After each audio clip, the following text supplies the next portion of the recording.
उन्होंने कहा था कि इन अंधेरों का जिगर चीर कर नूर आए, तुम हो फिरौन तो मूसा भी जरूर आए। 26वीं आईनी तरमीम पास हो गई और जस्टिस मंसूर अली शाह साहब की जगह पे अपना बंदा लाकर चीफ जस्टिस ऑफ पाकिस्तान बना दिया। और अब आइंदा के लिए रास्ते बंद किए जाए, आइंदा के लिए रास्ते रोके जाए, तो 27वीं आईनी तरमीम के बाद आपके आइन में किसी तरमीम की नहीं, अब इस आइन को तदफीन की जरूरत है। आप इसे दफन कर देना। लेकिन क्या ये ऐसे ही रहेगा? सवाल ये है ना। मैं बताता हूं आप लोगों के साथ प्रॉब्लम क्या होगा। आज जनरल बाजवा बाहर निकल के सड़क पे नहीं आ सकता। नदी मंचों की शक्ल देखने के लिए तरस गए हम किधर गया। इनके साथ क्या मुख्तलिफ होगा? कोई मुख्तलिफ काम नहीं होगा। जब आप, और ये बहुत से लोग कहते हैं इसका नाम लो, उसका नाम लो, उसका नाम लो, ये लटरम पटरम में सारे। मामला एक सोच का है। अगर आप एक जर्नैल से लड़ रहे हैं ना, आपकी लड़ाई अगर आसिम मुनीर से है और आसिम मुनीर के साथ आपकी लड़ाई आप जीत जाते हैं और आपको लगता है वो गया लड़ाई खत्म, तो फिर आप लड़ाई लड़ना आज ही छोड़ दें। आपकी लड़ाई आसिम मुनीर से नहीं है, आपकी लड़ाई एक सोच से, सोच, और आप अपने नजरिए के जरिए से उस सोच को शिकस्त दे सकते। अपने बच्चों को फौज में भर्ती किया, इनकी क्या औकात है कि ये हमारे सामने अकड़े? जिस दिन इनके घर वालों ने इनकी ट्यूनिंग की ना, ये बिल्कुल सेट हो जाएंगे सारे, और ये होगा। ये हम में से हैं, हम इनमें से नहीं है। हम इनका फैसला करेंगे, ये हमारा फैसला नहीं करेंगे। ये कर ही नहीं सकते, इनकी औकात ही नहीं है, इनकी समझ ही नहीं है। पब्लिक फैसला करे, आवाम का इज्तिमाई शऊर फैसला करे। आप लोग यहां कितने लोग बैठे हुए हैं? आप में से किसी को इस्तिस्ना चाहिए? क्यों नहीं चाहिए? 2-3 किस्म के जवाब आ रहे हैं। हमने कुछ किया ही नहीं, हमें डर नहीं लगता, इस किस्म के जवाब है। हाँ, चोर नहीं है, गद्दार नहीं है और बुज़दिल नहीं है। आपको इस्तिस्ना नहीं चाहिए, साहब को चाहिए। क्यों चाहिए भाई? मैं बताता हूं क्यों चाहिए, ये आपको मैं बताता हूं क्यों चाहिए। पाकिस्तान में जब कोई कत्लेआम होता था ना, तो काफी अरसे के बाद होता था और उसकी गूंज भी काफी अरसे तक सुनाई देती थी। अगर आप देखें परवेज मुशर्रफ के दौर में, एक तो ज़िया-उल-हक के साहब के दौर के अंदर जो है वो एक बर्बरियत थी, लेकिन वो गुजर गया। उसके बाद जो बड़ा कत्लेआम हमने देखा वो एक परवेज मुशर्रफ के दौर में 2 मरतबा हुआ। एक कराची में बोगला को कत्ल किया गया बहुत बड़े पैमाने पर, और एक कत्लेआम जो रियासती ताकत के साथ हुआ वो हमने मॉडल टाउन साने का भी देखा, ये मुशर्रफ के बाद देखा। लाल मस्जिद को मैं इसमें शामिल नहीं करता कि उसकी वजूहात और वो सिनेरियो बिल्कुल अलग था, लेकिन रियासत का ताकत के बलबूते पे अपने शहरियों को कुचलने का वाकया मुशर्रफ के 8 साल दौर में एक है, बड़ा वाकया। कराची में रियासत ने अपनी ताकत इस्तेमाल की, मुशर्रफ ने मुक्का लहराया और लाशें गिर गई। मॉडल टाउन में रियासत ने अपनी ताकत इस्तेमाल की, लाशें गिरा, हामला खातून के मुंह पे गोलियां मारी, एक कत्लेआम हुआ, उसका मुकदमा भी हुआ। गुज़िश्ता 3 सालों में 4 कत्लेआम हो चुके हैं, जो काम पूरी एक दहाई में एक मरतबा होता था। यानी परवेज मुशर्रफ के पूरे दौर में इस किस्म का रियासती कत्लेआम एक वाकया है। इसी तरह उससे पहले एक वाकया है। फिर ये 2010 से लेकर 2020 तक एक सानिया मॉडल टाउन का एक बड़ा वाकया है जहां पे कत्लेआम किया गया इंसानों का। और अब क्या हुआ? 3 वाकया, 4 हो चुके हैं। एक वाकया मई में 2023 में इंसानों का कत्लेआम हुआ, दर्जनों लोग मारे गए। दूसरा वाकया 26 नवंबर 2023 में कत्लेआम हुआ, 2024 में कत्लेआम हुआ, 2025 में कश्मीर में और मुरीद के ये 2 कत्लेआम और हुए। जब से फील्ड मार्शल आसिम मुनीर साहब आए 4 कत्लेआम हो चुके हैं। 4। हर साल एक बड़ा कत्लेआम होता है। 2025 में 2 मरतबा हुआ। तो इम्यूनिटी अब आपको समझ आ रही होगी कि इम्यूनिटी क्यों चाहिए। इम्यूनिटी क्यों चाहिए? क्या हजरत उमर फारूक रज़ी अल्लाह अन्हु ने इम्यूनिटी मांगी थी? उन्होंने कहा तो ये चादर दूसरी का जवाब मांगते हो तो मैं दे देता हूं। क्या हजरत खालिद बिन वलीद रज़ी अल्लाह अन्हु हजारों मील फतह की, जहां तक घोड़े भागते थे वहां तक जीत जाते थे। 1 इंच जमीन इनसे पता नहीं हुई अभी तक। कश्मीर आजाद करवाना था, मेरा दादा भी फौत हो गया, नाना भी फौत हो गया, मेरी हालत क्या होगी? कश्मीर अभी तक आजाद नहीं हुआ। तो हजारों मील फतह किए थे। इम्यूनिटी नहीं, कोई इस्तिस्ना नहीं था, कोई इस्तिस्ना नहीं था।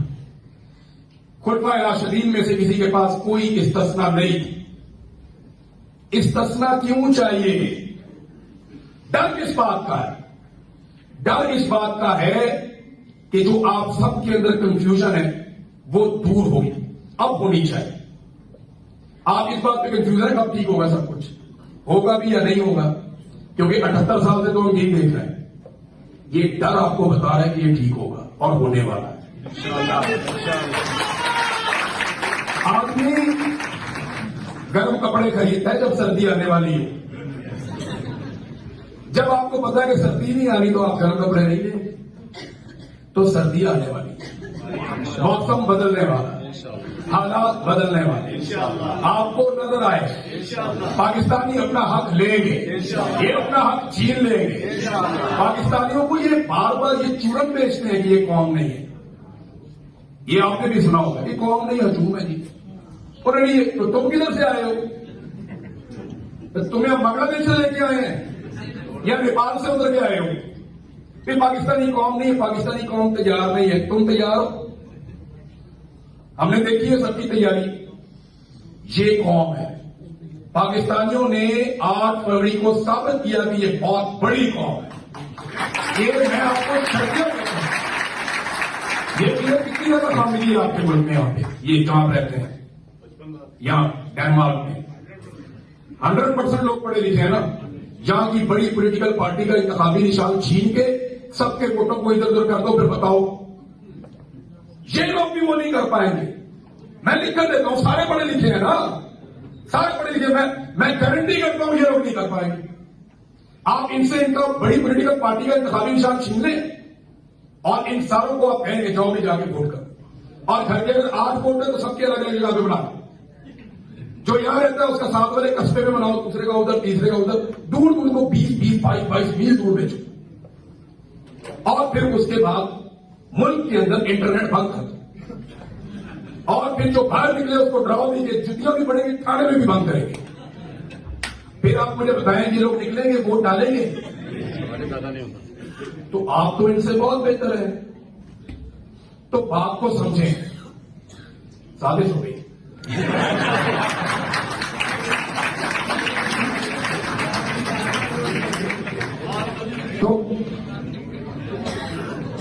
तो आप लोग तो इनसे बहुत बेहतर है। आप लोग इनसे इसलिए बेहतर हैं कि आपने वो करके दिखाया जो दुनिया में कोई नहीं कर सकता। तो पाकिस्तानियों के लिए हम सबको ताली बजानी चाहिए। शानदार काम किया पाकिस्तान।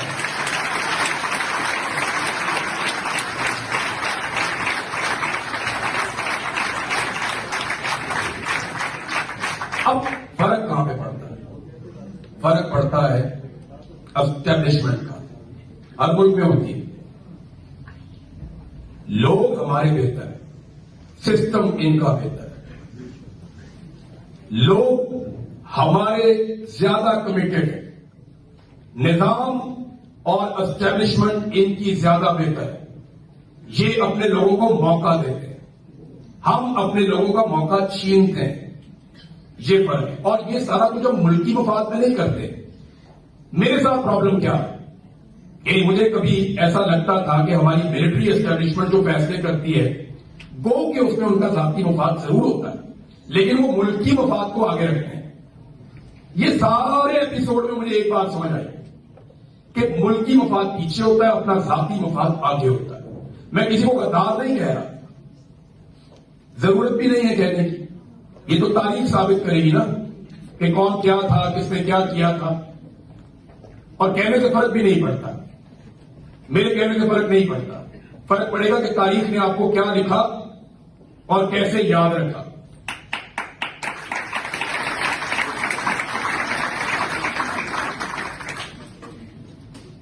ह्यूमन राइट्स के मामला जब भी आपने बिगाड़ने होंगे ना किसी कंट्री में, तो जो पहला काम आपने करना है वो आपने वहां की मीडिया को दबाना है, क्योंकि मीडिया उसके ऊपर आवाज उठाए।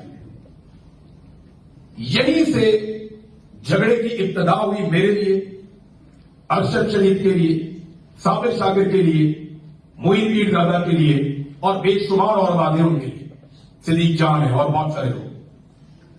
यहीं से फटा शुरू हुआ। उन्हें लगा कि ये पाकिस्तान की वो आवाजें हैं जिनको हम अपने हक में मोड़ सकते हैं। बहुत सारी मुड़ गई। आज आप बहुत सारी ऐसी शक्लें देखते हैं जो रिजीम चेंज ऑपरेशन के सहूलतकार थे। बड़े शब्द और मत के साथ वो ये कहा करते थे कि ये बिल्कुल ठीक हो रहा है, बढ़ चढ़ के बातें बताते थे। और अब उन्होंने अपना मौके तब्दील किया पब्लिक का मूड देखने के बाद। लेकिन हम वेलकम करते हैं, ठीक है, देर आए दुरुस्त आए। जब तक कोई ठीक बात करेगा वो बात देखेंगे, शक्ल नहीं देखेंगे, आदमी देखेंगे। आदमी नहीं देखेंगे, खबर देखेंगे। हम ये देखेंगे कि एक्चुअली ये बेचता क्या है, ये बात क्या करता है। तो जो सही बात करेगा उसकी बात की तारीफ होगी, जो नहीं करेगा उसकी बात की तारीफ नहीं होगी। तो अरशद शरीफ के साथ प्रॉब्लम ये हुआ कि मिलिट्री एस्टेब्लिशमेंट ने दबाव डाला कि हम रिजीम चेंज करने जा रहे हैं, आप इसमें हमारा साथ दें। इन्होंने तो किया इनकार, मेरे साथ राब्ता किया, मैंने भी इनकार किया। मैंने तो उनको यह समझाया कि ये आपके गले पड़ जाएगी मुसीबत और आपकी जान नहीं छूटेगी। मैंने तो ये भी समझाया कि इस पंगे में आप ना पड़े, पॉलिटिकल लोगों को डिसाइड करने दें, let the people of Pakistan decide. Election आएगा, लोगों को इमरान खान पसंद होगा, ठीक है, नहीं होगा, लोग फैसला करेंगे। इन्होंने अपनी ताकत के जोर में जबरदस्ती एक रिजीम चेंज कर दी और उसके लिए अमेरिका में भी जाके माहौल बना लिया, लॉबिंग भी करवा ली, वहां से एक साइफर भी मंगवा लिया ताकि बाकी सारे ऑफिसर को भी कंट्रोल किया जा सके। पूरे निजाम को कंट्रोल करने के लिए कोई तो डॉक्यूमेंट चाहिए था ना। तो इमरान खान साहब एक सवाल किया करते थे, आपको याद होगा, वो अक्सर एक सवाल करते थे कि साइफर आया किसके लिए था। कभी आपने सोचा इसके बारे में? तो सबसे पहले मीडिया को दबाया जाता है, उसके बाद जितनी भी वो आवाजें जो उठ सकती हैं उन सबको पकड़ा जाता है। इस ऑपरेशन में आपको याद होगा सबसे पहले जो एक्टिविस्ट थे उनको उठाया गया, सोशल मीडिया एक्टिविस्ट उनको उठाया गया, उनके घर वालों को उठाया गया। पाकिस्तान में आज ह्यूमन राइट्स नाम की कोई चीज नहीं। आज सिर्फ ये देखा जाता है कि हमारा मफाद क्या है, हमने इसको हासिल कैसे करना है। अभी मैं आते हुए खबर पढ़ रहा था, हमारे दो मुअज़्ज़िज़ जज साहिबान है सुप्रीम कोर्ट ऑफ पाकिस्तान के, उन्होंने रिजाइन कर दिया। सुप्रीम कोर्ट का वजूद खत्म। 27वीं आईनी तरमीम को उन्होंने करार दे दिया कि वो आईनी नहीं है जिसके तहत हमने हलफ उठाया था, खत्म हो गया। जस्टिस मंसूर अली शाह, इन्होंने पाकिस्तान का चीफ जस्टिस बनना था। 26वीं आईनी तरमीम पास की, फजल रहमान साहब ने धोखा दिया, 26वीं आईनी तरमीम पास हो गई और जस्टिस मंसूर अली शाह साहब की जगह पे अपना बंदा लाकर चीफ जस्टिस ऑफ पाकिस्तान बना दिया। और अब आइंदा के लिए रास्ते बंद किए जाए, आइंदा के लिए रास्ते रोके जाए। तो 27वीं आईनी तरमीम के बाद आपके आइन में किसी तरमीम की नहीं, अब इस आइन को तदफीन की जरूरत है। आप इसे दफन कर देना। लेकिन क्या ये ऐसे ही रहेगा? सवाल ये है ना। मैं बताता हूं आप लोगों के साथ प्रॉब्लम क्या हुआ या ये सारा मसला ऐसे क्यों हो गया। ओवरसीज पाकिस्तानियों के साथ प्रॉब्लम ये हुआ कि वो पाकिस्तान से बाहर आ गए और उन्होंने देख लिया कि जिसको ये लोग डेमोक्रेसी कहते हैं वो एक्चुअली होती क्या। आप लोगों ने देखा या तो इंसान को इंसान समझते हैं, या तो जानवर की भी इज्जत है, उसका भी कोई हुकूक है। तो डेमोक्रेसी तो ये है, जब आपने देखा कि पाकिस्तान में इसके बारे में कोई बात करता है तो आप उसके साथ खड़े हो। यहां से आपका प्रॉब्लम शुरू। हमारे पाकिस्तान में ओवरसीज पाकिस्तानियों के हमें पाउंड चाहिए, यूरो चाहिए, डॉलर्स चाहिए, रियाल चाहिए, दिरहम चाहिए, लेकिन ओवरसीज पाकिस्तानियों की मर्जी नहीं चाहिए। वो लोग आपके पैसे से प्यार करते हैं, आप लोगों से नहीं करते। पूरी दुनिया में जब लोग अपने मुल्क में जाते हैं तो एयरपोर्ट पे उनकी इज्जत होती है, हमारे एयरपोर्ट्स के ऊपर नहीं होती। हमारा जो अपना पासपोर्ट है वो दुनिया का चौथा बदतरीन पासपोर्ट बन गया। ओमान और दुबई जैसे मुल्क उसके ऊपर वीजा नहीं लगा रहे, जहां पे वैसे ही चले जाते थे पाकिस्तान। तो ये हो रहा है हमारे साथ। ओवरसीज पाकिस्तानी एक बहुत बड़ी ताकत है। मैं आपके पास इसलिए आया हूं कि आप अपनी ताकत को पहचाने और इस ताकत को इस्तेमाल कैसे करना है ये आप सारे लोग बहुत अच्छी तरह जानते हैं। आज आपको कहीं जाकर भागने की जरूरत नहीं, आप अपने घर में बैठ के इस लड़ाई को लड़ सकते हैं।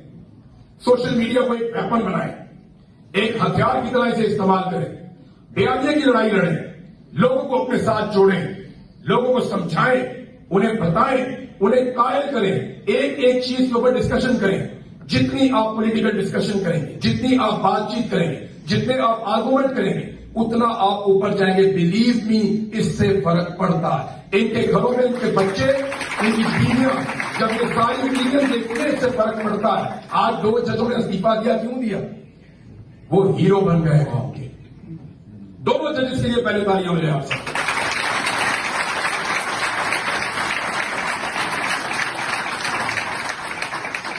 वो जानते हैं कौन कहां खड़ी है। ये जितने लोग जुल्म कर रहे हैं, जबर कर रहे हैं, उसने मेरे कान में नहीं कहा था, ये वाले कान में, कि मेरे घर वाले भी आपके लिए दुआ करते हैं। उसके घर वाले मेरे को रिश्तेदार थे, वो इसलिए दुआ करते थे, उन्हें पता था सही क्या और गलत क्या है। मेरी आपसे गुजारिश कि आप अपनी आवाज उठाना जारी रखें।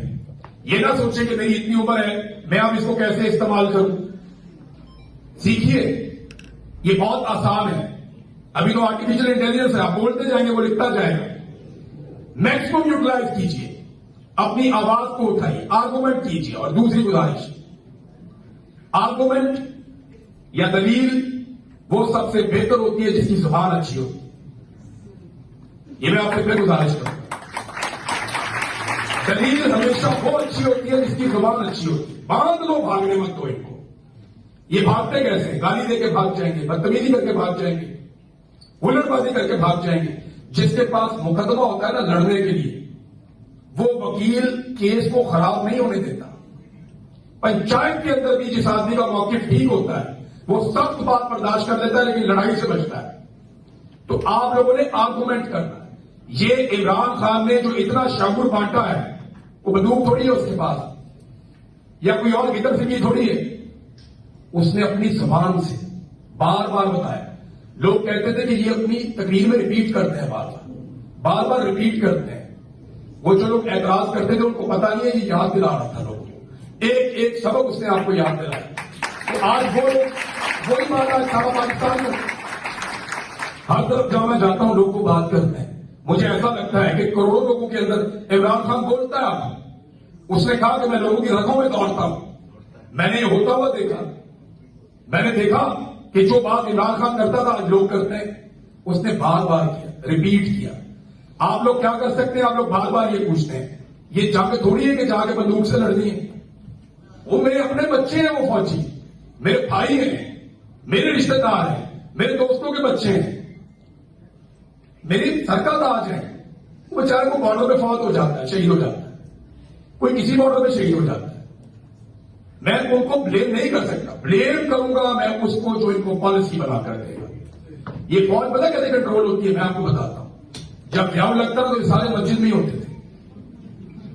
हाँ, अभी एक आप कट्टर मजहबी जुनूनी किस्म का बंदा लाके चीफ बना दें, पूरी फौज आपको 6 से 8 महीने में वो सब आपको मौलवी लगना शुरू हो जाए। हर मैच के अंदर दीन की बातें हो रही होंगी, सुबह तलावत से आगाज हो रहा होगा, बिल्कुल माहौल बदल जाएगा। अभी परवेज मुशर्रफ जैसा आप इनलाइटेड मॉडरेशन वाला बंदा ले आए, आपको शाम को पार्टियां नजर आना शुरू हो जाएगी।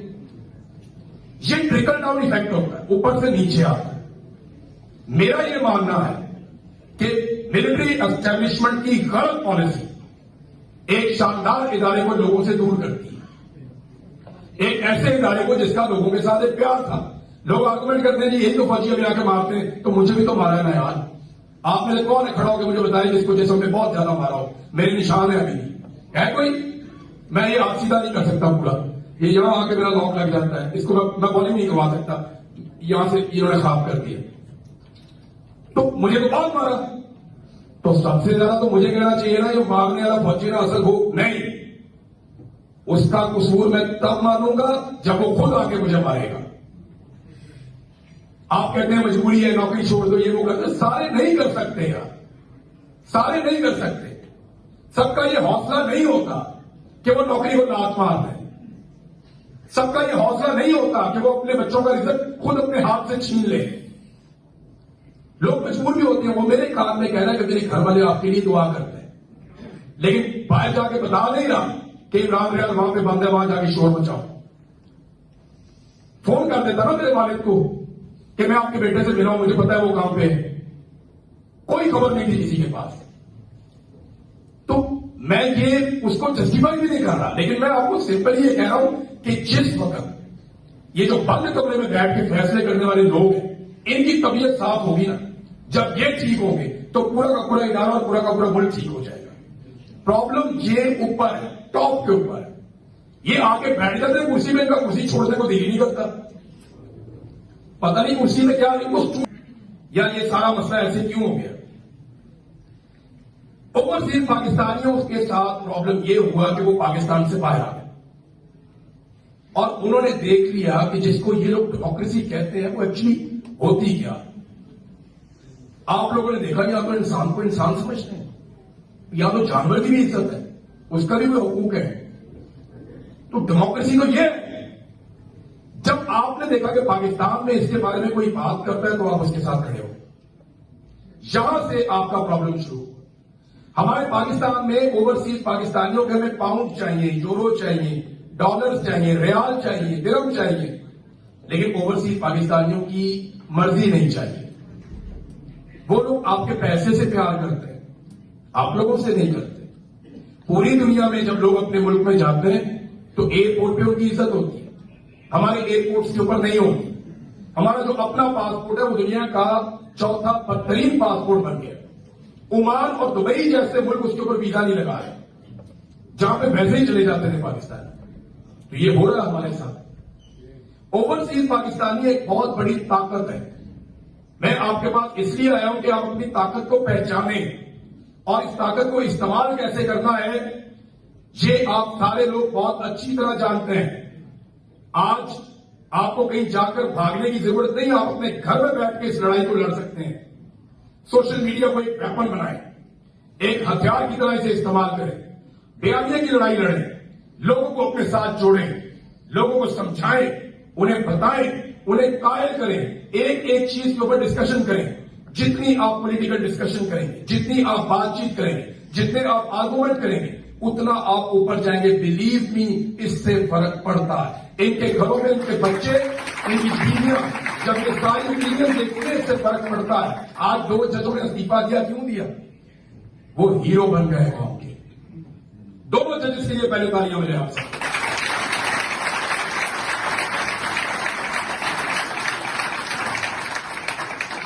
वो जानते हैं कौम कहां खड़ी है। ये जितने लोग जुल्म कर रहे हैं, जबर कर रहे हैं, उसने मेरे कान में नहीं कहा था, ये वाले कान में, कि मेरे घर वाले भी आपके लिए दुआ करते हैं। उसके घर वाले मेरे को रिश्तेदार थे, वो इसलिए दुआ करते थे, उन्हें पता था सही क्या और गलत क्या। मेरी आपसे गुजारिश कि आप अपनी आवाज उठाना जारी रखें। ये ना सोचें कि मेरी इतनी उम्र है, मैं अब इसको कैसे इस्तेमाल करूं। सीखिए, ये बहुत आसान है। अभी तो आर्टिफिशियल इंटेलिजेंस है, आप बोलते जाएंगे वो लिखता जाएगा। मैक्सिमम यूटिलाइज कीजिए, अपनी आवाज को उठाइए, आर्गुमेंट कीजिए। और दूसरी गुजारिश, आर्गुमेंट या दलील वो सबसे बेहतर होती है जिसकी जुबान अच्छी होती है। ये मैं आपसे फिर गुजारिश करूंगा, दलील हमेशा वो अच्छी होती है जिसकी जुबान अच्छी होती है। बांध लो, भागने मत दो इनको। ये भागते कैसे? गाली देके भाग जाएंगे, बदतमीजी करके भाग जाएंगे, हुल्लड़बाजी करके भाग जाएंगे। जिसके पास मुकदमा होता है ना लड़ने के लिए, वो वकील केस को खराब नहीं होने देता। पंचायत के अंदर भी जिस आदमी का मौकिफ ठीक होता है वो सख्त बात बर्दाश्त कर लेता है, लेकिन लड़ाई से बचता है। तो आप लोगों ने आर्गुमेंट करना है। ये इमरान खान ने जो इतना शगुन बांटा है, वो बंदूक थोड़ी है उसके पास, या कोई और गिदर फिकी थोड़ी है। उसने अपनी जुबान से बार बार बताया। लोग कहते थे कि ये अपनी तकरीर में रिपीट करते हैं, बार बार रिपीट करते हैं। वो जो लोग एतराज करते थे उनको पता नहीं है, ये याद दिला रहा था लोगों को, एक एक सबक उसने आपको याद दिलाया। तो आज वही बात आज सारा पाकिस्तान में हर तरफ जहां मैं जाता हूं लोग को बात करते हैं। मुझे ऐसा लगता है कि करोड़ों लोगों के अंदर इमरान खान बोलता है। उसने कहा कि मैं लोगों की रगों में दौड़ता हूं। मैंने ये होता हुआ देखा। मैंने देखा कि जो बात इमरान खान करता था आज लोग करते हैं। उसने बार बार किया, रिपीट किया। आप लोग क्या कर सकते हैं? आप लोग बार बार ये पूछते हैं। ये जाके थोड़ी है कि जाके बंदूक से लड़नी है। वो मेरे अपने बच्चे हैं, वो फौजी मेरे भाई हैं, मेरे रिश्तेदार हैं, मेरे दोस्तों के बच्चे हैं, मेरी सर का ताज है। वो बेचारे को बॉर्डर पे फौत हो जाता है, शहीद हो जाता है, कोई किसी बॉर्डर पे शहीद हो जाता है। मैं उनको ब्लेम नहीं कर सकता। ब्लेम करूंगा मैं उसको जो इनको पॉलिसी बना कर देगा। ये फौज पता कैसे कंट्रोल होती है, मैं आपको बताता हूं। जब ग्राउंड लगता था तो सारे मस्जिद में ही होते थे। हाँ, अभी एक आप कट्टर मजहबी जुनूनी किस्म का बंदा लाके चीफ बना दें, पूरी फौज आपको 6 से 8 महीने में वो सब आपको मौलवी लगना शुरू हो जाएंगे। हर मैच के अंदर दीन की बातें हो रही होंगी, सुबह तलावत से आगाज हो रहा होगा, बिल्कुल माहौल बदल जाएगा। अभी परवेज मुशर्रफ जैसा आप इनलाइटेड मॉडरेशन वाला बंदा ले आए, आपको शाम को पार्टियां नजर आना शुरू हो जाएगी। ये ट्रिकल डाउन इफेक्ट होता है, ऊपर से नीचे आता है। मेरा यह मानना है कि मिलिट्री एस्टेब्लिशमेंट की गलत पॉलिसी एक शानदार इदारे को लोगों से दूर करती है। एक ऐसे इदारे को जिसका लोगों के साथ एक प्यार था। लोग आर्गुमेंट करते हैं जी यही तो फौजी अभी आके मारते हैं, तो मुझे भी तो मारा है ना यार। आप में से कौन है खड़ा होकर मुझे बताइए जिसको जिसम में बहुत ज्यादा मारा हो? मेरे निशान है अभी भी है कोई? मैं ये आप सीधा नहीं कर सकता पूरा, ये यहां आके मेरा लॉक लग जाता है, इसको मैं बॉलिंग नहीं करवा सकता। यहां से इन्होंने खराब कर दिया, तो मुझे तो बहुत मारा। तो सबसे ज्यादा तो मुझे कहना चाहिए ना, जो मारने वाला फौजी ना असल हो नहीं, उसका कसूर मैं तब मानूंगा जब वो खुद आके मुझे मारेगा।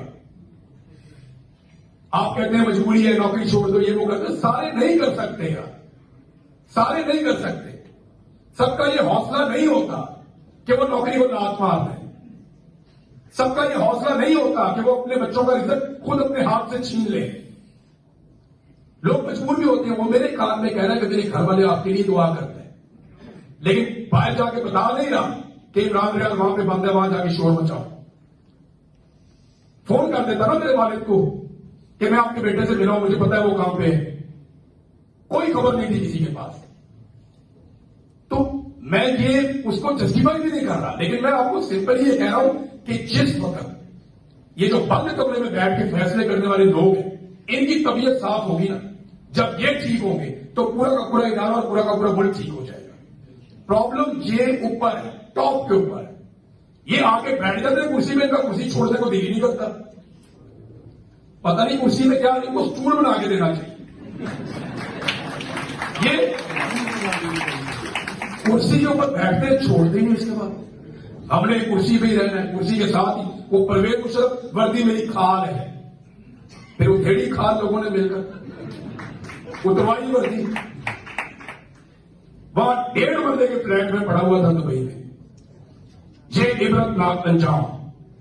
साबिर भाई मुझे बताते हैं जब वाकया, तो मेरे ये बाल खड़े हो जाते हैं। मैं हैरान हो जाता हूं कि एक डिक्टेटर इतना ताकतवर, उसके साथ ये हुआ। आज जनरल बाजवा बाहर निकल के सड़क पे नहीं आ सकता। नदी मंचों की शक्ल देखने के लिए तरस गए हम किधर गया। इनके साथ क्या मुख्तलिफ होगा? कोई मुख्तलिफ काम नहीं होगा। जब आप, और ये बहुत सारे लोग कहते हैं इसका नाम लो, उसका नाम लो, उसका नाम लो, ये लटरम पटरम में सारे। मामला एक सोच का है। अगर आप एक जर्नैल से लड़ रहे हैं ना, आपकी लड़ाई अगर आसिम मुनीर से है और आसिम मुनीर के साथ आपकी लड़ाई आप जीत जाते हैं और आपको लगता है वो गया लड़ाई खत्म, तो फिर आप लड़ाई लड़ना आज ही छोड़ दें। आपकी लड़ाई आसिम मुनीर से नहीं है, आपकी लड़ाई एक सोच से। सोच, और आप अपने नजरिए के जरिए से उस सोच को शिकस्त दे सकते हैं। वो सोच जो आपको कीड़ा मकोड़ा समझती है, वो सोच जो अपने आप को पूरे मुल्क से ज्यादा मोतबर समझती है, वो जिन्हें लगता है कि उनका फैसला 25 करोड़ लोगों की इज्तिमाई दानिश से ज्यादा बेहतर है, उन्हें यह लगता है और वो उसके मुताबिक चलते हैं। 25 करोड़ लोग हैं हम, 25 करोड़ का मुल्क सोचें, कई मुल्क बन जाते हैं। यूरोप की आबादी को आप कर दें तो आप कानों को हाथ लगाएंगे। 25 करोड़ का मुल्क है और 5 लोग बैठते हैं बंद कमरे में, वो डिसाइड करते हैं कि हमने इसको कैसे चलाना है, और उनके फैसलों की वजह से आज आपकी इकॉनमी फाले है। आपके कर्जे जितने आपने पाकिस्तान बनने से लेकर 75 सालों में कर्जे लिए थे, उतने कर्जे आपने पिछले 3 साल में लिए। आधी आपकी आबादी गुर्बत की लकीर से नीचे चली गई। कोई पाकिस्तान में इन्वेस्टमेंट करने के लिए तैयार नहीं है। ये इन 5-6 दिमागों का काम है। बेड़ा गर्क करके रख दिया पाकिस्तान का, हंसता खेलता मुल्क था अपने रिजीम चेंज ऑपरेशन के शौक में। जनरल बाजवा ने अपनी एक्सटेंशन के शौक में यह बेड़ा गर्क किया हमारे मुल्क का, और आसिम मुनीर साहब उसी लेगेसी को लेकर चल रहे। आने वाला पता नहीं क्या करेगा। तो मसला एक जर्नैल का नहीं, एक सोच का है। इस सोच का मुकाबला करना, ये तो आते जाते रहेंगे, लेकिन ये वाला नहीं जाएगा। वो आईटी तरमीम हो गई है। ये तो जनरल साहब कहते हैं मैं जब तक जिंदा हूं, मैं तब तक फील्ड मार्शल हूं, तब तक मेरी मुराद भी है, मैं यूनिफॉर्म भी पहनूंगा, मेरे पास इख्तियारात भी रहेंगे और कोई मुझे निकाल भी नहीं सकेगा, और मेरे ऊपर कभी कोई केस भी नहीं हो सकता। यानी इस किस्म की तैयारी, इतनी तैयारी तो मरने के बाद के लिए मौलवी नहीं करते जितनी जिंदा रहने के लिए कर दी साहब ने। पल की खबर नहीं, पता नहीं किस दम किस लम्हे किसी का दम निकल जाए। हम कोई गारंटी लेकर थोड़ी है। दुनिया में हर चीज के साथ एक एक्सपायरी डेट लगी हुई होती है। हमारी लाइफ के साथ नहीं होती। एक दिन का भी चला जाता है, 100 साल का भी यही घूम रहा होता है। तो इतनी तैयारी किस चीज की? ये खौफ है, ये खौफ है। फिरौन ने सारे बच्चे मार दिए थे, सारे बच्चे मार दिए थे कि मैं अपने आप को लंबे अरसे के लिए महफूज कर रहा हूं। उसने कहा मैं हमेशा जिंदा रहना चाहता हूं। बच्चा आ रहा है वो मार देगा। सारे बच्चे मार दिए, और जिसको मारना था उसको घर में पाल दिया। तो मुझे वो अरशद भाई की बात याद आ गई। उन्होंने कहा था कि इन अंधेरों का जिगर चीर कर नूर आएगा। तुम हो फिरौन तो मूसा भी जरूर आएगा।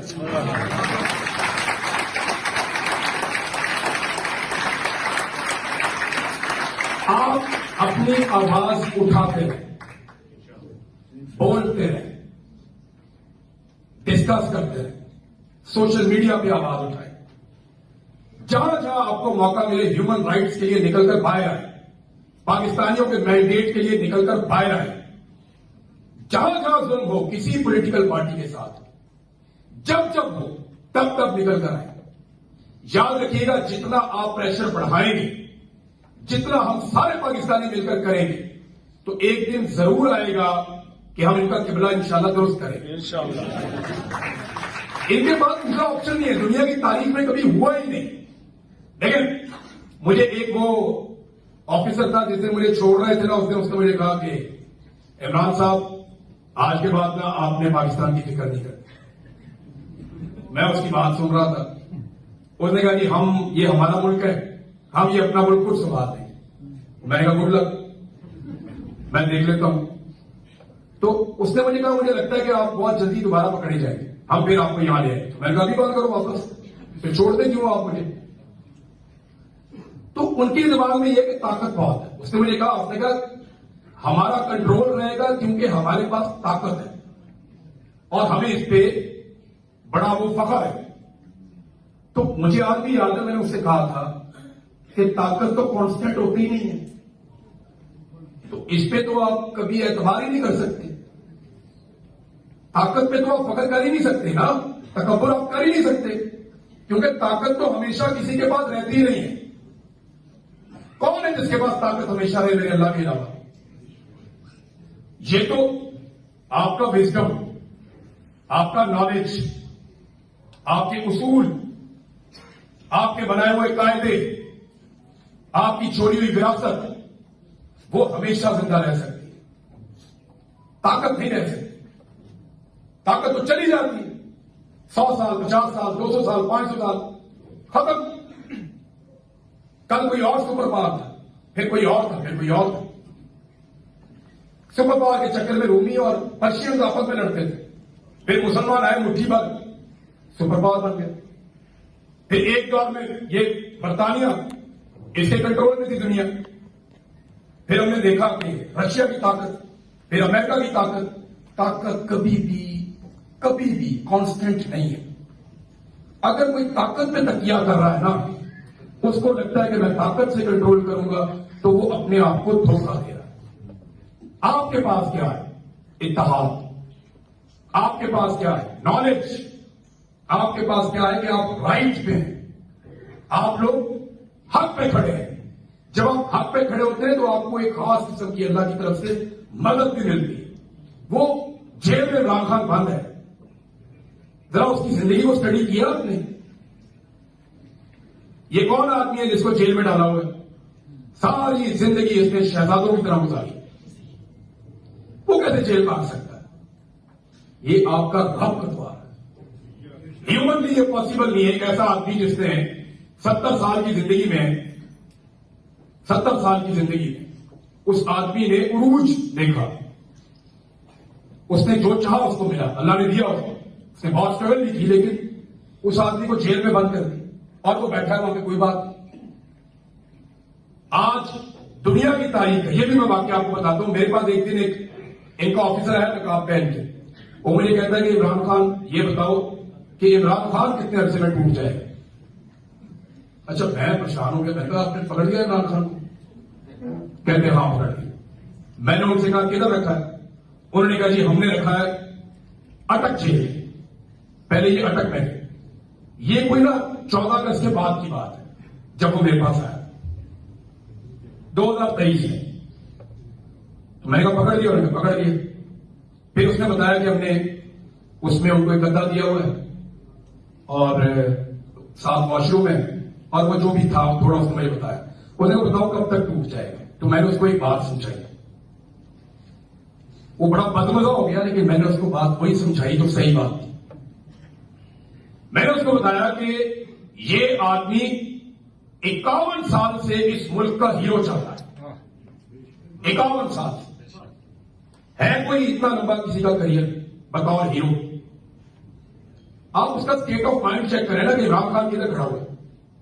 यदि मेरे से कोई पूछे तो 51 साल वो इस मुल्क का एक ऐसा हीरो रहा कि जिसको सब सुनना चाहते थे, उससे सब मिलना चाहते थे, उसको सब देखना चाहते थे। 51 साल वो दुनिया में जहां जाता था लोग उसकी बात सुनते थे, लोग उसको मिलना चाहते थे। आप में से कौन है जो इमरान खान को नहीं मिलना चाहता? हाथ खड़ा कर। एक भी नहीं। ये बात मैं लाखों के झूम में पूछूंगा तो कोई भी नहीं होगा। तो वो 51 साल से हीरो चल रहा, ये मैंने उसको बात समझाई। हीरो की कितनी उम्र होती? 5 साल, 7 साल, 10 साल। जहांगीर खान, जमशेद खान की बड़ी लंबी उम्र थी, 10, 12, 15 साल बस। मुझे 2 ऐसे आदमी इस सारे माहौल में मिले। एक मोहम्मद अली बॉक्सर था कि वो बड़े लंबे अरसे तक हीरो चला, और उसका रीजन खाली उसका गेम नहीं था, उसका कैरेक्टर था। हीरो बहुत आदमी, सचिन बहुत बड़ा प्लेयर है और भी बहुत बड़े बड़े प्लेयर हैं, लेकिन वो कैरेक्टर इतने बड़े नहीं बन सके। उन्होंने अपनी गेम से बाहर वो नहीं किया जो इमरान खान ने किया, जो मोहम्मद अली ने किया। तो वो 51 साल से मैंने उसको कहा वो हीरो चल रहा है, तुम्हें लगता है वो विलन की तरह मर जाएगा? तुमने उसको 200 साल का मजीद मौका दे दिया। इन्होंने क्या किया? वो इसको अपॉर्चुनिटी के तौर पे लेगा इमरान खान। जब आदमी 50 साल से ज्यादा हीरो की तरह जीता है ना, फिर वो अगला 500 साल का सोचता है कि मैंने और हीरो कैसे रहना है। इस उम्र में जाके आदमी ये नहीं सोचता कि ये मेरे साथ क्या कर सकते हैं, मैं कुछ सौदेबाजी कर दूं। उसने वहां से इंग्लैंड से जाके अपने बच्चों को इलेक्शन नहीं लड़वाना। ना उसने अपनी बहन को पार्टी का ओहदा भी देना है, ना वो अपनी बीवी को कोई वजीर आजम बनाएगा, कुछ करेगा। वो ऐसा कुछ नहीं करने वाला। ये आप सबको पता है, उसके मुखालिफिन को भी पता है।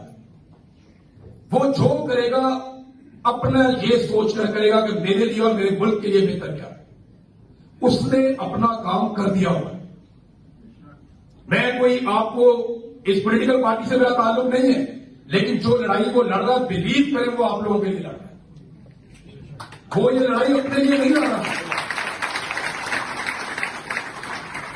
आपको नहीं लगता वो पीछे मुड़ के देखता होगा मेरे लोग नहीं पहुंचे? देखता तो होगा। जब आप लड़ रहे होते हैं अकेले ही, सबसे अगली साथ में, तो फिर आप मुड़ के देखते भी हैं मेरी मदद आई या नहीं आई। तो आदमी मुड़ के देखता है, उसको एक उम्मीद होती है। रब के भरोसे पे आदमी लड़ता है, लेकिन उसे उम्मीद होती है कि एक दिन मेरे लोग आएंगे। यही हुआ 8 फरवरी 2024 को कि वो लोग निकले। उन्होंने बताया कि वो तारीख की दुरुस्त सिमत पे खड़े, लेकिन इन्होंने पूरा इलेक्शन चोरी किया, इन्होंने पूरे निजाम को काबू किया, इन्होंने 17 सीटों वाले को पकड़ के पाकिस्तान का प्राइम मिनिस्टर बनाया, इन्होंने एक अर्दली को पाकिस्तान का वजीर आजम बनाकर पाकिस्तान की तौहीन की, और वो शख्स झूठे पॉलिश कर करके पूरी दुनिया में हमारा नाम कटवा रहा है। और ये तोहफा हमें दिया पाकिस्तान की मिलिट्री एस्टेब्लिशमेंट ने, क्योंकि इन्हें लीडरों से खौफ आता है। मुझे वो कहते थे मार मार के दे उन टक्कर, दे उन टक्कर। हाथ बंधे हुए हैं मेरे पीछे, गर्दन पे बूट रखा हुआ है, टांगे पकड़ी हुई है, डंडों से मार रहा है, कह रहे दे उन टक्कर। तो इसका मतलब यह था कि टक्कर बहुत जोर से लगी। मतलब ये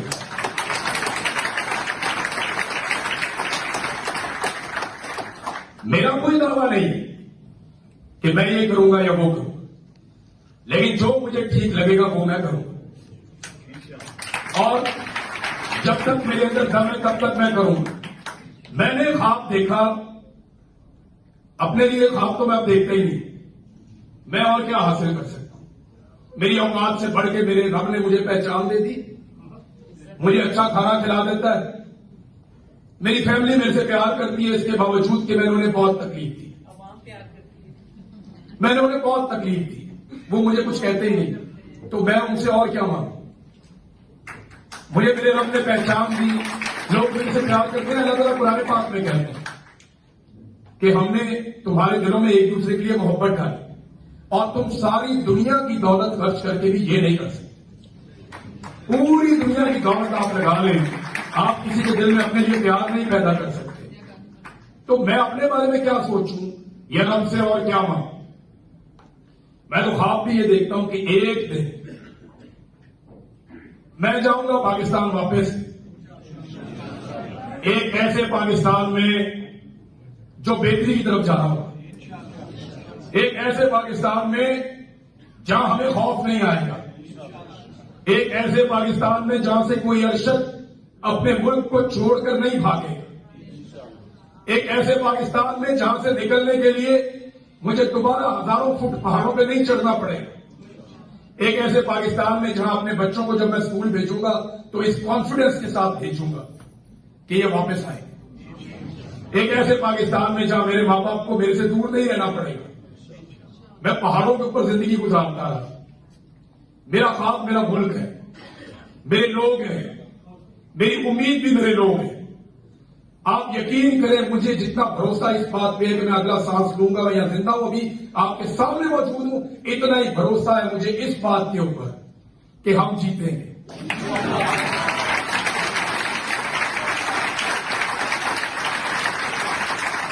ये हमें दबा सकते हैं, डरा सकते हैं, वक्ती तौर पे काबू कर सकते हैं, ये हमें हरा नहीं सकते, क्योंकि ये हम में से निकल कर गए, हम इनमें से निकल कर नहीं आए। हमने अपने बच्चों को फौज में भर्ती किया, इनकी क्या औकात है कि ये हमारे सामने अकड़े? जिस दिन इनके घर वालों ने इनकी ट्यूनिंग की ना, ये बिल्कुल सेट हो जाएंगे सारे, और ये होगा।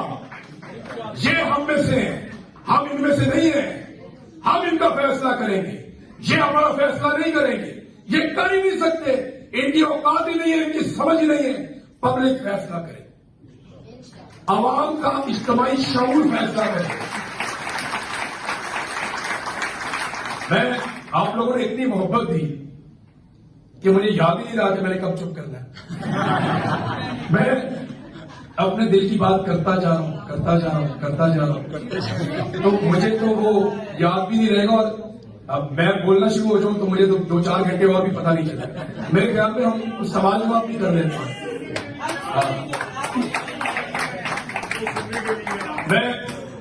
मेरी एक गुजारिश है कि मैं जब पकड़ा गया ना तो मैं कहता था पाकिस्तान जिंदाबाद, तो उससे ना इनको बड़ी तकलीफ होती। ये कहते थे कि हम इसको गद्दार बना रहे, ये पाकिस्तान जिंदाबाद। इससे पहले ऐसे हुआ नहीं ना, तो मुझे आइडिया था कि ये क्या करेंगे तो हमें क्या करना है। एक तो मैं हंसता था तो इनको तकलीफ होती थी कि हम इसको रुलाना चाहते हैं, ये हंसता है। दूसरा मैं पाकिस्तान जिंदाबाद कहता था तो आप सारे सवाल उठाते थे, क्या गद्दार तुमने पकड़ा थे, वो उसको जिधर ले जाते हो कहता पाकिस्तान जिंदाबाद, ये क्या गद्दार है। मुझे वो मार रहे थे एक दिन, तो मारते मारते उसने मुझे कहा, ऑफिसर ने, मैं जानता हूं कौन है, उसने मुझे कहा कि तुम लोग गद्दार हो, तुम मुल्क के दुश्मन हो, तुमने मुल्क तबाह कर दिया। तो मैंने वहां ऊंची ऊंची चिल्लाना शुरू कर दिया, पाकिस्तान जिंदाबाद, पाकिस्तान जिंदाबाद।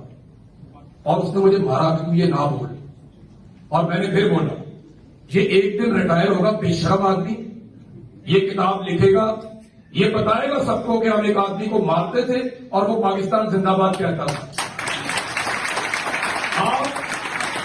अगर आपका रब आपको हौसला दे ना, आपका रब आपको हौसला दे और सब्र दे, तो यकीन करें कैद के अंदर भी ये आपकी आंखों में आंखें नहीं डाल सकता, कोई नहीं डाल सकता। अगर रब आपका, मैं कोई ऐसे दावा थोड़ी है, देखिए मैं बहुत डर भी जाता था, मैं सारी बहादुरी वाली बातें करती, दूसरी बताऊं, मेरे चक्कर में ना रह जाना आपको, मैं काफी डर भी जाता था बात कि पता नहीं घर वाले काम गए। मुझे एक दिन किसी ने कह दिया तेरे घर में फलां बहुत हो गया, तो मेरे लिए क़यामत आ गई। मैं कभी यहां टकरे मारूं, कभी वहां मारूं टकरे, मैं लड़ूं उनसे, मुझे बाहर निकालो, मुझे घर छोड़ के आओ। बहुत दर्द हो रहा था, बहुत। मैंने मिन्नतें की उनकी, मैंने इतनी मिन्नत अपनी जिंदगी में कभी किसी की नहीं की जितनी मैंने उस दिन की। तो वो आ गया कैमरा लेके, बोलता तेरी वीडियो बना। उस बेबसी में उसने मेरी वीडियो बनाई और मुझे उसने बाद में बताया कि ये मैंने ऊपर भेजी है ताकि उन्हें सेटिस्फैक्शन हो कि देखे हमने इसके साथ क्या किया। तो ये ऐसे करते हैं। बहुत कम हाथ ऐसे है, जब मैं कमजोर हो गया, मैंने बोला कि मैं कोई इनके साथ बात करता हूं, जो ये मांगते हैं वो इन्हें देता हूं, मैं जाता हूं यहां से, जान छुड़ाऊं मैं। मेरे अम्मी कहां है, अबू कहां है, बच्चे कहां है, उनका तो कोई कसूर नहीं है। 100 दिन हो गए हैं मैं इधर पड़ा हूं, बाहर मार्शल लॉ लग गया। मुझे इन्होंने बता दिया था एक हफ्ते के बाद कि बाहर मार्शल लॉ है, पाकिस्तान में किसी की हुकूमत नहीं है, आसिम मुनीर ने मार्शल लॉ लगा दिया। तो इन्होंने मुझे ये बताया, मेरे दिमाग में यही था। तो मैंने कहा जब सब खत्म हो गया तो मैं क्यों मार खाई जा रहा हूं, जो ये मांगते हैं दे के जान छुड़ा। ये एक दफा नहीं हुआ, ये कई दफा हुआ। मैंने पैगाम भी भिजवाया, मैंने कहा बुलाओ यार, करवाना है करवाओ, जान छोड़ो। लेकिन वो जिस दिन भी मेरे पास आए मैं मुकर जाता था। कोई ऐसा अजीब काम होता था कि मैं बाद में अपने आप को बुरा भला कहता था कि मैं क्यों मुकर गया। अच्छा खासा मौका था, आज मैं निकल जाता। लेकिन जब मेरे सामने आते थे पता नहीं मुझे क्या होता था, मैं कहता था नहीं अभी नहीं, मैं फिर उठ जाता था। फिर मुझे बाद में तकलीफ होती थी, फिर मैं थोड़ा सोचता था, फिर कहता था आ जाओ। वो आने में भी 2-2, 3-3 दिन होने लगते थे। तो इससे मैंने क्या सीखा वो बताऊंगा, बात खत्म करूंगा। वो जो मेरा रब है ना, अल्लाह रब्बुल इज्जत, वो हमें हमारी औकात दिखाता है। वो दिखाता है कि देख तू डर गया, देख तू कितना बुज़दिल है, ना तू मुकाबला कर सकता, ना तू लड़ सकता, और तेरी कोई हैसियत भी नहीं है। देखिए तेरे पे गालिब आ रहे हैं, तू मगलूब हो गया, तेरा वो हौसला भी नहीं है और तू बेसब्र हो गया। वो आपको आपकी औकात दिखाता है, फिर वो बताता है कि वो कौन है, वो कितना बड़ा है, कितना ताकतवर है। उसने मुझे दिखाया मेरी औकात, मेरी कमजोरी और मेरी बेबसी।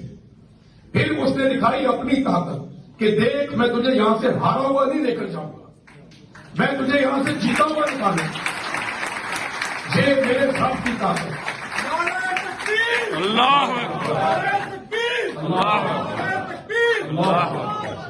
ये मेरे रब की ताकत है, ये उसकी। मैं एक दुआ करता था अपने अल्लाह से, जब भी मैं वहां नमाज पढ़ता था तो मैं अच्छा, जब वो कैब में होते ना फिर आप नमाज लंबी करते हैं जान जान के, वो इसलिए कि टाइम ही नहीं गुजरता। मुझे पता चला कि जोर से लेके असर तक का वक्त दुनिया का सबसे लंबा वक्त है, वो खत्म ही नहीं होता था। आप अगर किसी जेल में बंद है ना फिर कोई प्रॉब्लम नहीं है, जबरी तौर पे आप गुमशुदा हैं तो बस वो आपकी जिंदगी खत्म। तो मैं ये वहां बैठा रहता था, नमाज कभी लंबी कर देता था, तो मैं एक दुआ अपने अल्लाह से करता था हमेशा। हमेशा मैं उसे कहता था कि या अल्लाह, मुझे तूने इज्जत वाली आजादी देनी है, मुझे इज्जत के साथ निकाली। ये मुझे मजबूर करेंगे, ये मुझे कहेंगे ये स्टेटमेंट दे, ये कर, वो कर, मुझे मेरे अल्लाह तूने इज्जत के साथ निकालना है। और उसने मुझे इज्जत के साथ निकाला, वो इतना मेहरबान है। तो आप सच्चे दिल से कुछ करें, आपका रब आपको देगा। आप दुआ भी करें, कोशिश भी करें, जोर भी लगाएं। जब हम सब मिलकर करेंगे ना तो ये हो जाएगा। ऐसा नहीं है कि वो एक आदमी आपके हिस्से की लड़ाई लड़ रहा है तो वो अपने जिस्म पे सारे जख्म खाए, नहीं, उसका दर्द और तकलीफ आपको कहीं ना कहीं थोड़ी बहुत बांटनी पड़ेगी, आपको उसका हिस्सा बनना पड़ेगा। वरना एक आदमी है, एक जान है, वो कितना बर्दाश्त करेगा। एक वक्त आएगा, खुदा का खास्ता, कि आप लोग पछताएंगे। उससे पहले कुछ ऐसा जरूर करना कि आप पछताएं नहीं, बल्कि आप अपने बच्चों को यह बताएं कि मैंने कोशिश की, मैंने कोशिश की।